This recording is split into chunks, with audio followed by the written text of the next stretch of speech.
So, what I'm talking about are Massachusetts families and the impacted families. I'll just give you an idea about what we're talking about. We're talking about 26,000 families on the Cape and Islands, 24,000 in Western Massachusetts, 15,000 families up on the North Shore, 15,000 families in Central Massachusetts. So families across our state are impacted by the Trump administration's failure to do its job once again. I mean, I feel like we've showed up. The state has showed up. We made sure that we got those SNAP benefits processed and out the door as quickly as possible. The people of Massachusetts have shown up. I've been so grateful for the generosity of so many who have answered the call to help take care of their friends and neighbors and coworkers who are vulnerable in a time of need. And I'm asking now for the President of the United States to do his damn job and figure out a way to get heating assistance out to people who need it. So that is my ask today. As I say, I sent that letter off to Secretary Kennedy. I hope there is a response in the form of funding that flows immediately. In the meantime, I can share two things that we're doing as a state to address this. For folks who are dealing with emergency lack of heat, and there are people right now, and as I say, I worry sick about what happens next week or after Thanksgiving when we know really cold temps are going to be upon us. Here's what we're doing. We're extending the winter moratorium on shutoffs. So nobody between now and April 1st, nobody between now and April 1st can have their heat shut off for failure to pay. That is something that we had action on a few weeks ago. That moratorium actually began on November 1st, and it continues through April 1st. So no shutoffs for anyone who is unable to pay a bill right now. But here's the thing. We also know that just because you're not able to pay a bill doesn't mean you don't accrue fees and get behind. And it doesn't mean that you're not choosing between food and buying groceries and paying that heating bill. So this is why we need the money out. But I want people to know we've taken action. A moratorium is in place on shutoffs. And also for folks who are dealing with real emergency situations, that we will continue to draw on the $13 million that we have right now left in federal funds for these purposes, and we'll continue to use that as we can through this time. But what needs to happen is the Trump administration needs to stop showing what I view as a complete disregard for the well-being of Americans, including Bay Staters, by the actions they continue to take. And they need to stop denying people food, stop denying people heat, and stop denying people childcare, because we're still waiting for funds for childcare in Massachusetts. And they need to do their jobs. Government shutdown is open. These funds need to flow for the people of Massachusetts. And I'm pleased to now bring forward Sharon Scott Chandler. She's president and CEO of ABCD. These are agencies who get the federal funds, who are on the front lines, assisting clients, assisting people who are coming in looking for that heating assistance. Sharon, thank you for being here. Thank you. Good morning, and thank you, Governor Healey, Lieutenant Governor Driscoll, Secretary Augustus, Secretary Tepper, for this opportunity to join you today. And thank you for your focus and leadership on this important life-saving program. At ABCD, we work with 20,000 residents across Greater Boston and Mystic Valley who are doing everything they can to keep their families safe through the winter.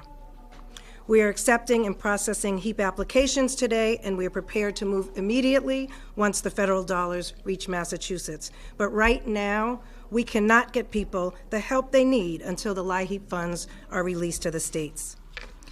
This season, demand is already extraordinarily high. ABCD has received 13,000 applications so far, and the temperatures are only beginning to drop. Massachusetts, we know, has some of the highest energy costs in the country, and low-income households carry the largest burden, some neighborhoods up to 30% of their income. And when these families go without heat, it is not an inconvenience. It is a threat to their health and safety. We're seeing seniors with no fuel in their tanks, parents trying to heat one room to keep a baby warm. Households are facing shut-off notices due to circumstances out of their control, like unpredictable work and rising rent and food prices. Families then resort to unsafe measures to heat their homes, like kitchen stoves or space heaters placed too close to curtains or plugged into extension cords. And since October 1st, as the governor has said, we've had emergency funding and we've responded to 768 heating emergencies, thanks to you and the help of your team. People in our communities who are struggling to make ends meet are forced to make impossible choices. Do I pay for food or do I pay for heat? Do I cut my medication in half? Every day matters as they try to stretch their limited resources. Through the HEAP program, we are keeping families safe, preventing avoidable medical emergencies, evictions, and real tragedy. And ABCD and our community action partners are ready. Our communities are ready as soon as the funding starts to flow. And when that happens, people like ABCD community member and heating assistance customer Brenda Saucer will have a safer and healthier winter. And I'd love to bring Brenda up to hear from her. Good morning. Thank you, Governor Healey. I'd like to take this opportunity to share my story. My name is Brenda Saucer, and I rent an apartment in Dorchester. We heat with natural gas. For years, I worked as a phlebotomist at the Bethesda Deaconess Hospital. Due to a chronic medical condition, I live with a disability. I received ABCD fuel assistance through the Home Energy Program, the HEAP. A few years ago, the next year, the circumstances improved. We didn't need the heating assistance. But this year is a different story. Finances are falling short. I am beyond grateful that the Home Energy Assistance Program, the HEAP, will be able to cover at least some of my heating costs. This means I can stay warm without having to choose between medicine, groceries, and heating my home. It's the difference between surviving the winter and actually feeling safe in your own house. When the help is delayed or doesn't come, I'm afraid to turn the thermostat on. If I keep the thermostat low to save money, I could get sick. The heat isn't a luxury for people like me, so I hope the federal government will follow through with its plan to release the money. Promises and releases of the funding as soon as possible. Today would be good. Thank you for your time. Thank you, Governor Healey. Thank you, Brenda. Thank you. Thank you so much, Brenda, for talking about how important this heating assistance is to you and to so many families in Massachusetts. And again, thank you to our frontline agencies who are out there working every day to try to serve people. As I understand it, Brenda showed up at ABCD's office this morning because she was concerned about and in need of heating assistance. So this stuff is real, guys. It's real. It impacts people all over our state. It's another manufactured crisis by the Trump administration. This did not need to happen. They could have had it in order to get this money out the door. For whatever reason, they haven't done so. And people in Massachusetts and people across this country cannot continue to wait for warmth, for heat in their homes. With that, we're happy to take any questions on topic to start.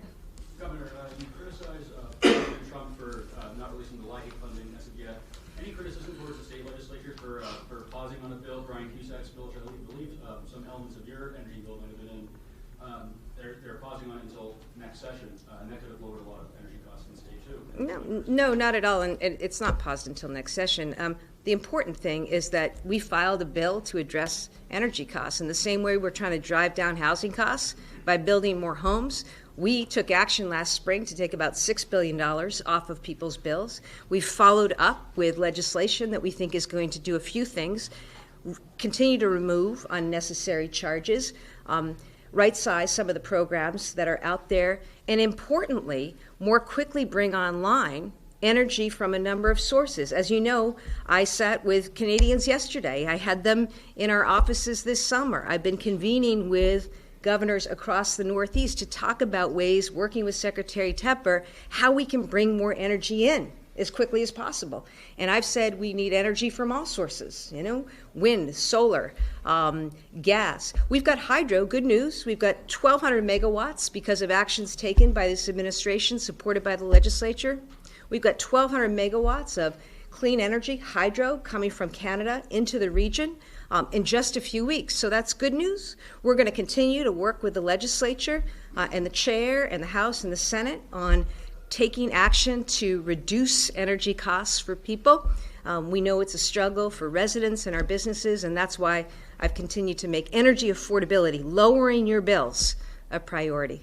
But Governor, I'm wondering about, the energy affordability bill you filed is now not going to be in effect for this winter. And so I just wonder if you could comment about how the process has played out so far, where the bill has really exposed divergent views about how to address the points that you raised in the bill. I think there's a lot of consensus about what needs to happen. And, we've worked as quickly as we can to address issues heading into this winter, which is why it's so important that it not be compounded by federal government taking away funding for heating assistance. But, these things are things that, some of these will take more time. Legislation to be able to allow us to purchase energy with other states, all different kinds of energy. That's really important. And, I'm confident and I look forward to continuing to work with the legislature to get this done as quickly as possible. I think we all know the urgency when it comes to energy costs, and we're going to continue to stay really laser focused on that. Should the Department of Public Utilities be doing? Have broken out the bill between the consumer piece, addressing costs, and then some of the other kind of bigger pieces that? I don't think so. No, not just the legislature on that. They were proceeding in a way they thought fit. I am really glad that so much of what we recommended and filed in our initial proposal is in the current iteration, even if it's been paused for more work, more consideration. But I know, in this building we can do a few things at once and consider, when it comes to energy and prices, you really have got to do a number of different things to drive down those costs. And so, putting everything together, I think made a lot of sense. There are a lot of proposals that we put forward. Again, they have been met with great, receptivity, and we're just going to continue to work on this. Should the Department of Public Utilities, Governor, be doing more to help ratepayers to keep more pressure on the utilities to, shoulder more of the burden rather than just passing everything on?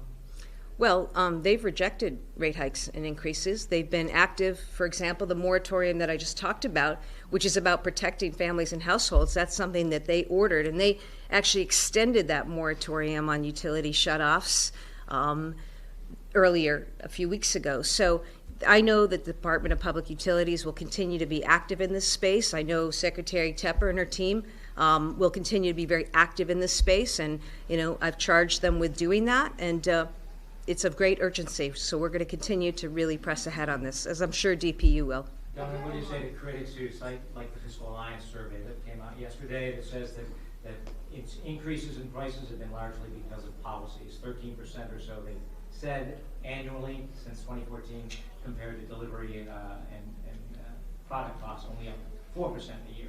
Yeah, well, I invite Secretary Tepper to say more, but look, the reality is, people across this country are experiencing higher costs right now. You see higher costs in housing, in healthcare, in energy. When I was with the Canadian delegation yesterday, one of the calls I made to President Trump was get rid of the tariffs on aluminum and steel, because the aluminum and steel that we need to build out our energy infrastructure here to bring more energy in now costs a lot more to build out because of those damn tariffs. So he got rid of tariffs on beef and coffee and groceries, which is good, never should have been put on in the first place. Get rid of the tariffs that are getting in our way right now on lumber, which drives up housing costs, on aluminum and steel, other materials that drive up the cost to build out the energy infrastructure that we need. So that's my first point. My second point is I think we all should be advocating for an all-of-the-above approach in New England and across this country. And one of the things that we are very interested in is, looking at where can we continue to push on wind. I invited all the solar developers in recently because we really want to max out on solar deployment. Where are there opportunities in our state and this region for geothermal, for nuclear? We're making use of hydro, right? And I've continued to say, by the way, gas, I express support for the filing that Eversource recently made to increase gas capacity coming into the state. So I'm continuing to be actively engaged, continuing to do everything that I can within my power to drive down energy costs. It hasn't been helpful that the Trump administration a couple months ago was going to turn off power, wind power, that was helping to fire up 200,000 homes and businesses in Massachusetts. So we stopped that from happening. But my view is you can't take any energy source off the table. And I think if this country is truly interested in energy independence, we ought to be making use of all sources of energy across the country. And certainly, region to region, the kind of sources vary. We don't have the same topography or geography. So that's why we really got to work together. It's why I, as governor, have for the first time with Secretary Tepper's leadership brought together states in the Northeast, New York and New England states, to think about what we can do to accelerate the sourcing of energy into our region. What about state policy being the main driver of the increased costs? Well, I disagree with that. But I think that one thing we have been clear about is the need to bring in all different types of energy. And I also think the reality, of dealing with emissions is something that I think states across this country have embraced as something we've got to do. You think about the severity of the storms. You think about the impacts. We're having to put a lot of money into resilience along our coastlines and coastal communities. And on the interior, look at the flooding a couple years ago in Leominster, right? So, you've got to be able to address that as well. So, we're going to continue to work on these things. I don't know if there's anything further, Secretary Tepper. Okay, good. Good. Sorry. I'm sorry? Should Harvard, as an alum, should Harvard sever ties with Larry Summers? I think Larry Summers has stepped down, as far as I know. But, I'll say this. As somebody who prosecuted human trafficking cases, as somebody who's worked with victims and survivors of sexual assault, of human trafficking, from the beginning with Epstein, I wanted all of that information to come forward. And I've also said whoever is implicated in it should be investigated and prosecuted and held accountable to the fullest extent of the law.